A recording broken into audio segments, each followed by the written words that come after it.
There are essentially four types of biker these days. There's Mr. Practical on his Nippy City Scoot, Mr. Funboy on a 900 Ducati, and Mr. Touring on his BMW Blaster. And then there's Mr. Head Turn, and there's only one bike he can be seen on. The American motorcycle, a Harley Davidson. 95 years ago, the same year as the first powered flight, William Davidson and Walter Harley built their first commercial bike, the Silent Greyfellow, in a 10 by 15 foot shed in the Davidsons' Milwaukee backyard. Almost from the start, Harleys were more than a motorcycle. They lived straight up to the slogan, live to ride, ride to live. To some, they might seem to personify the noisy, politically incorrect side of biking, but to the enthusiast, they and the lifestyle they breed are 100% cool. Harleys are unique. Although it's a production bike, you never get sort of two the same.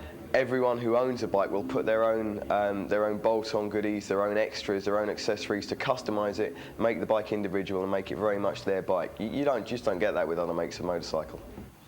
Customising, the art of the Harley, started back in the 1920s, but really got going after the war, when XGIs came back and took bikes like this, 1942 WLC, and turned them into this. Known as the Californian Bobber, it's based on a 46 1200cc machine, but it's got cutback fenders and one very small seat.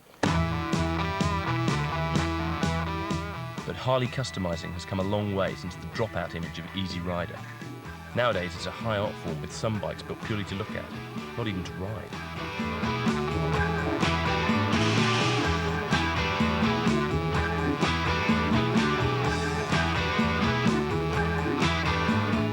Well, a top-end job normally means the whole thing is fabricated. It's unique for that person.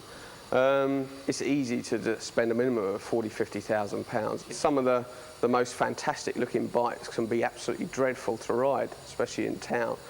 Long forks, for example, the classic Easy Rider look is a nice thing to have, a nice thing to look at.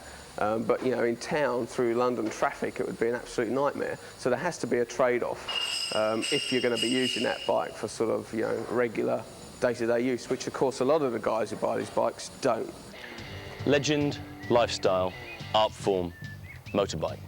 A Harley Davidson is all of those things, but above all, it's a head turner.